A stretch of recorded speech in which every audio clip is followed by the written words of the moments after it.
Bismillahirrahmanirrahim. Assalamualaikum warahmatullahi wabarakatuh. Perkenalkan, nama saya Yusri Gina Sadewa dari Ilmu Al-Quran dan Tafsir semester 1. Ingin melaksanakan tugas Ulumul Quran, yaitu presentasi dalam video. Yang saya hormati dosen mengampu Dr. Ahmad Alim LCMA. Langsung saja kita masuk ke slide pertama, yaitu pokok-pokok pembahasan. Yang pertama ada struktur bahasa Arab dalam Nas Al-Quran. Yang kedua, disiplin ilmu dalam Al-Quran. Yang ketiga, Al-Mubham dalam Al-Quran. Yang keempat, Israiliyat dalam tafsir Al-Quran. Yang kelima, ilmu munasabat. Yang keenam, asbah dan nadoir dalam ulumul Quran. Dan yang terakhir, yang ketujuh, yaitu metode tafsir dan klasifikasinya. Lanjut ke materi yang pertama, yaitu struktur bahasa Arab dalam Nas Al-Quran. Definisi bahasa Arab. Bahasa Arab adalah bahasa Islam. Mempelajari dan mengkaji bahasa Arab secara mendalam berarti mempelajari dan memahami Islam secara mendalam. Nah, tentu saja kita diwajibkan untuk mempelajari bahasa Arab, karena dengan belajar bahasa Arab kita dapat mempelajari ilmu tafsir Al-Quran, karena Al-Quran itu berbahasa Arab, jadi wajib. Lalu selanjutnya, ungkapan dalam bahasa Arab dan klasifikasinya. Yang pertama ada umum. Al-am adalah lafaz yang membawa arti umum dan tidak menyeluruh, tidak terbatas dalam satu makna. Lalu yang kedua adalah larangan. Al-nahyi adalah tuntunan untuk meninggalkan suatu perkara atau perbuatan. Al-nahyi ialah tuntutan untuk meninggalkan suatu perbuatan dari yang lebih tinggi kedudukannya kepada yang paling rendah. Lalu selanjutnya, ungkapan dalam bahasa Arab dan klasifikasinya. Ayat pasif atau khobar ialah ayat berita yang boleh jadi pembawa maksud kebenaran dan penipuan kepada zatnya. Lalu ayat aktif atau al-insya ialah ayat yang tidak membawa maksud kebenaran atau penipuan kepada zatnya. Selanjutnya, fungsi sighah amar hukum asalnya menunjukkan perintah wajib, tapi banyak variasinya. Ada sunnah, irsyad, ibahah, tahdid, ta'jiz, ta'dib, doa, dan iktihar. Lanjut. Fungsi sighah nahyi. Amar hukum asalnya perintah untuk meninggalkan yang haram dan mempunyai tingkatan variasi makna, yaitu haram, makruh, doa, putus asa, memberi nasihat, dan menyatakan akibat. Selanjutnya, kewajiban belajar bahasa Arab. Bahasa Arab ialah bagian dari sumber hukum Islam. Untuk itu, mengkajinya merupakan kewajiban khusus bagi para peminat kajian usul fikih. Jadi dapat disimpulkan urgensi bahasa Arab, yaitu pentingnya mempelajari bahasa Arab, karena bahasa Arab ialah bagian dari sumber hukum Islam. Lalu selanjutnya, faidah memahami bahasa Arab. Yang pertama, Imam Asy-Syafi'i mengatakan bahwa bahasa Arab itu sangat penting karena dengannya akan mampu menyingkap segala hal yang umum dalam Al-Quran. Lalu jika seorang mendalami bahasa Arab, tentu akan hilang syubhat dalam dirinya. Lalu selanjutnya, Ibnu Taimiyah mengatakan bahwa bahasa Arab itu termasuk bagian dari agama, sedangkan mempelajarinya adalah wajib karena memahami Al-Quran dan As-Sunnah itu wajib. Dan tidaklah seseorang bisa memahami keduanya kecuali dengan bahasa Arab. Lanjut ke materi yang kedua, yaitu disiplin ilmu dalam Al-Quran. Masuk ke slide pertama. Nazzalna 'alaikal kitaba tabiina likulli syai'in wahidi wa rahmatan wa busyra lil mu'minin. Segala masalah ilmu sudah dibahas Allah dalam Al-Quran.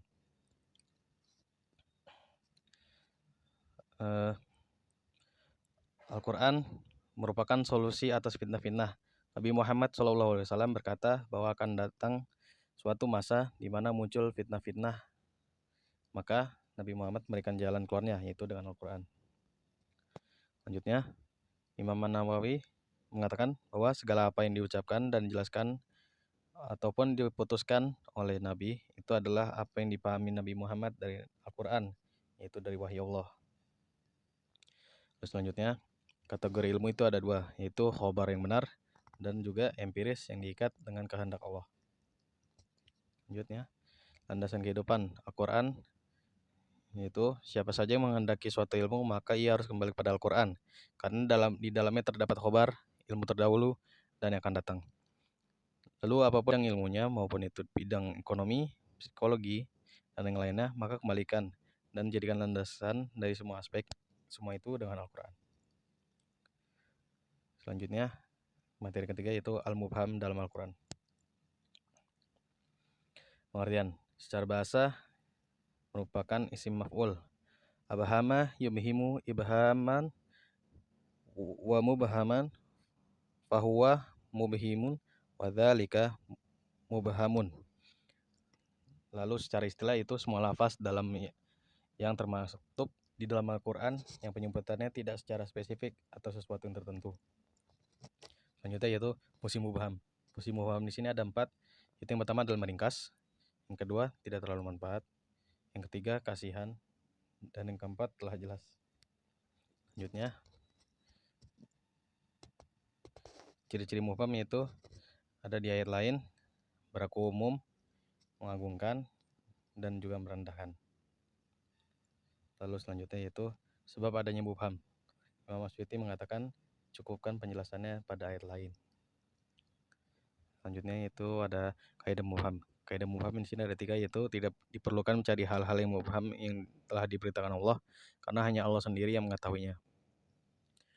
Lalu pada dasarnya bahwa apa saja yang lafaznya mubham dalam Al-Quran, maka tidak diperlukan berpanjang lebar untuk mengetahuinya. Lalu yang terakhir ada ilmu mengenai mubham tergantung pada dalil naqli saja, dan tidak ada peluang untuk masuknya unsur ra'yu, yaitu pendapat. Kita masuk ke dalam materi keempat, yaitu Israiliyat dalam tafsir Al-Quran. Di sini kita masuk ke dalam definisi. Definisi Israiliyat yaitu secara bahasa adalah bentuk jamak dari kata Israiliyah, sebuah kata yang dinisbahkan pada Nabi Yakub alaihissalam yang memiliki makna lain yaitu Israel. Lalu secara istilah, pengetahuan mengenai kisah-kisah terdahulu yang bersumber dari orang-orang Yahudi dan Nasrani atau ahli kitab. Kisah-kisah terdahulu ini banyak dinukil dari mereka yang telah memeluk agama Islam. Lalu selanjutnya, hukum meriwayatkan Israiliyat. Yang pertama ada maskutun an, diam, tidak membenarkan, dan juga tidak menyalahkan. Lalu yang kedua ada marfud, ditolak apabila kisah itu bertentangan dengan syariat Islam. Lalu selanjutnya, sikap para ulama terhadap Israiliyat. Yang pertama ada memperbanyak kisah tersebut dengan sanad-sanadnya. Kedua ada memperbanyak kisah-kisah tersebut tanpa menyebutkan sanad-sanadnya. Yang ketiga ada memperbanyak menyebutkan kisah-kisah Israiliyat dengan memberikan komentar dari apa yang disebutkan, apakah kisah itu dhaif atau mengingkarinya. Lalu yang terakhir ada sebagian mereka ada yang berlebihan dalam menolaknya. Lalu selanjutnya cara kita menyikapinya. Secara umum, apa yang diriwayatkan dalam Israiliyat tidak memiliki faedah atau manfaat dalam agama, karena apa yang berkaitan dengan Israiliyat adalah bersifat tambahan yang tidak diperlukan dalam memperbaiki keislaman kita. Adapun yang bertanya pada ahli kitab tentang sesuatu dari perkara-perkara agama adalah haram. Lalu kita masuk ke materi selanjutnya yaitu ilmu munasabat. Kita masuk ke dalam pengertian. Pengertian munasabat yaitu munasabat secara bahasa berarti itisol, saling berkaitan. Lalu muqarabah, saling mendekati. Mumathilah, saling menyerupai. Bisa disimpulkan sebagai sesuatu yang menyerupai satu dengan yang lainnya. Mufasir mendefinisikan ilmu munasabat sebagai ilmu yang mempelajari tentang rahasia-rahasia Al-Quran sehingga ada korelasi antara satu ayat dengan yang lainnya. Dan satu ayat dengan yang lainnya ini saling berkaitan dan tidak dapat dipisahkan. Lalu selanjutnya, cara mengetahui munasabah. Cara mengetahui di sini ada 4, yaitu harus memperhatikan tujuan pembahasan suatu surat yang menjadi objek pencarian. Lalu selanjutnya memperhatikan uraian ayat-ayat yang sesuai dengan tujuan yang dibahas dalam surat. Yang ketiga ada menentukan tingkatan uraian-uraian itu apakah ada hubungannya atau tidak. Lalu yang terakhir yaitu dalam mengambil kesimpulan hendaknya memperhatikan ungkapan-ungkapan bahasanya dengan benar dan tidak berlebihan. Lanjut. Di sini ada manfaat munasabah. Yang pertama yaitu dapat membantu memahami adanya takwil Al-Qur'an. Yang kedua, dapat mengetahui makna-makna Al-Qur'an, ijaznya, menetapkan penjelasan. Yang ketiga, dapat mengetahui alaqah antara khitam suatu surat. Yang keempat, dapat mengetahui kedudukan suatu ayat yang terkadang sebagai takkid ayat sebelumnya. Lalu yang terakhir yaitu dapat mengetahui kondisi dan situasi yang merupakan latar belakang terjadinya suatu peristiwa. Lanjut ke pembagian munasabah, yaitu ada 3. Yang pertama ada munasabah antar suatu kelompok ayat dan kelompok ayat setelahnya. Lalu yang kedua ada munasabah antar awal surat dengan akhir yang sama. Yang terakhir ada munasabah antara nama surat dan tujuan turunnya.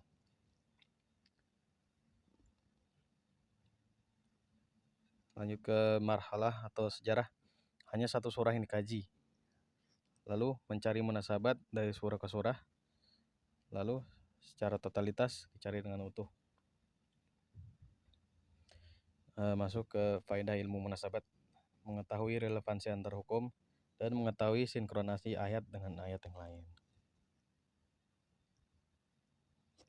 Lalu kita masuk ke materi selanjutnya yaitu isbah dan nadhair. Urgensi. Pentingnya mempelajari isbah dan nadhair. Dalam seseorang itu disebut seseorang yang benar-benar paham terhadap Al-Quran sampai dia mengetahui bahwa lafaz dalam Al-Quran itu banyak perspektif makna.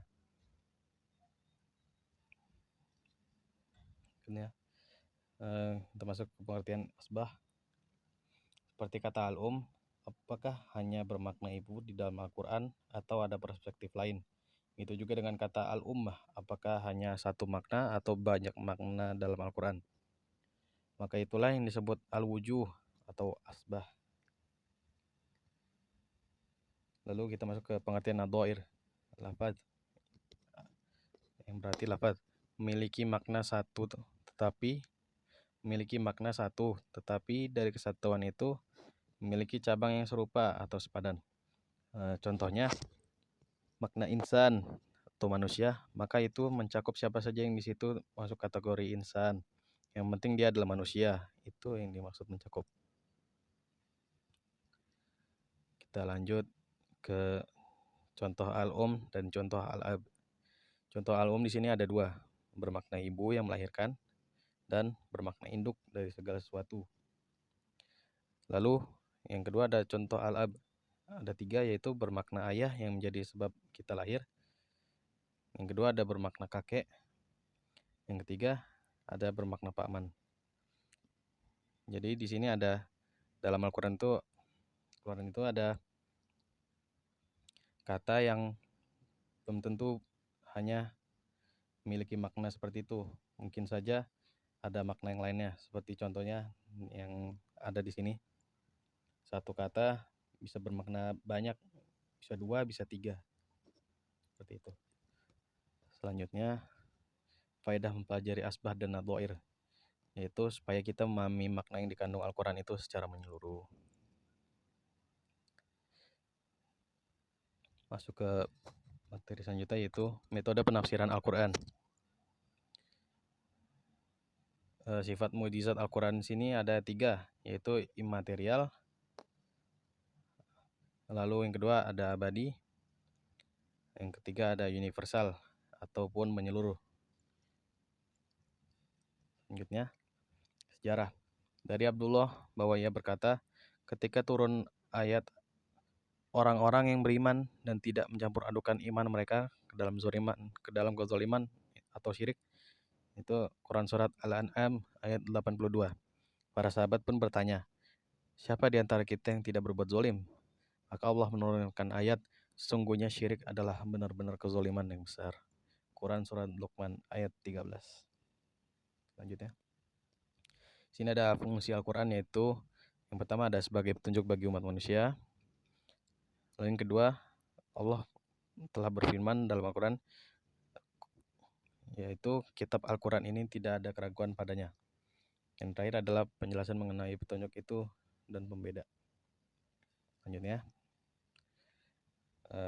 di sini ada beberapa madrasah tafsir yang ternama dan telah melahirkan banyak mufasir yang ternama juga.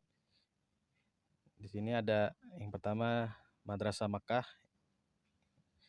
melahirkan mufasir terkenal seperti Mujahid bin Jubair, lalu Said bin Jubair, Ikrimah Maula Ibnu Abbas, Tawus Al-Yamani, dan Atha bin Abi Robbah. Yang kedua ada madrasah di Madinah, melahirkan pakar tafsir seperti Zaid bin Aslam, Abul Aliyah, dan Muhammad bin Ka'ab Al-Quradli. Lalu selanjutnya ada madrasah di Irak. Di antara murid-muridnya yang terkenal adalah Alqamah bin Qais, Hasan Al-Basri, dan Qatadah bin Di'amah As-Sadusi. Lanjut, tafsir dan macamnya. Tafsir bil ma'thur. Tafsir dan macamnya dipandang dari segi sumbernya. Yaitu yang pertama ada tafsir bil ma'thur, tafsir yang bersumber dari Al-Quran, hadis Nabi, perkataan sahabat ataupun tabi'in. Lalu yang kedua ada tafsir bi al-ra'i, semua tafsir yang bersumber atau berlandaskan pada ijtihad akal manusia. Dan ini umum terbagi dua, yaitu mamduh atau terpuji, dan juga madmum, yaitu tercela. Selanjutnya kita masuk ke dalam perbedaan tafsir dan takwil. Tafsir, kita mulai dari tafsir, yaitu tafsir menurut bahasa diambil dari kata tafsir yang berarti penjelasan dan keterangan. Sedangkan takwil adalah ilmu yang bertujuan untuk mengetahui firman-firman Allah yang terdapat dalam Al-Quran dengan batas kemampuan manusia. Selanjutnya itu pengertian tafsir bilar isyari. Tafsir bilar isyari yaitu penafsiran dengan tidak memfokuskan pada makna lahirnya. Dengan kata lain, tafsir isyari adalah tafsir yang mendasarkan intuisi atau bisikan batin. Masuk dalam syarat tafsir isyari, yang pertama ada tidak ada pertentangan dengan makna lahir Al-Quran. Selanjutnya, tidak mengklaim bahwa yang dimaksud adalah makna batin saja tanpa memperhatikan makna lahirnya. Yang ketiga ada pentakwilan tidak terlalu jauh dan berlebihan. Yang keempat, tidak bertentangan dengan hukum syara' dan akal sehat. Dan yang terakhir adanya pembenaran syara' sebagai penganut. Kita masuk ke syarat-syarat penafsiran Al-Quran. Yang pertama itu ada akidahnya benar. Tentu saja akidah kita harus benar sebelum mulai menafsirkan Al-Quran. Yang kedua ada menguasai ilmu bahasa Arab dan cabang-cabangnya. Seperti tadi bahwa pentingnya mempelajari bahasa Arab karena sebagai dasar hukum Islam. Selanjutnya pemahaman yang cermat dan hati-hati. Yang kedua, yang selanjutnya mengamalkan ilmunya. Selanjutnya berkelakuan baik. Yang keenam, ikhlas tidak mengikuti hawa nafsu. Yang ketujuh, mengetahui ilmu-ilmu Al-Quran. Selanjutnya memulai menafsirkan sebuah ayat merujuk ke Al-Quran dan Sunnah. 9. Mencari kebenaran dan tidak mengedepankan suatu pendapat yang lemah. Dan yang terakhir 10 adalah tawadu dan juga tidak sombong. Masuk ke metode penafsiran. Sini ada 4, yaitu tafsir tahlili, tafsir ijmali, tafsir al-mawdu'i, dan yang terakhir ada tafsir muqarrin.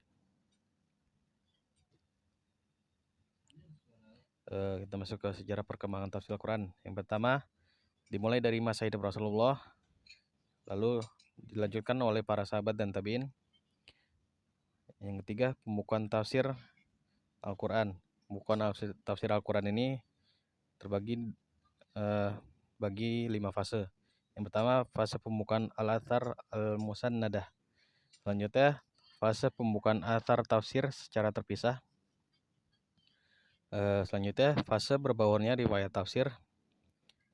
Yang selanjutnya fase pembukaan riwayat yang dibuang sanadnya. Dan yang terakhir fase tafsir bi al-ra'i. Tujuan belajar tafsir.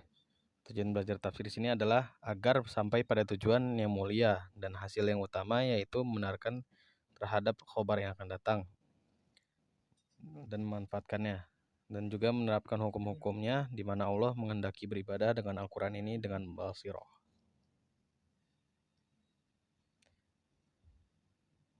Kita masuk ke penerjemahan Al-Quran. Penerjemahan Al-Quran di sini terbagi dua.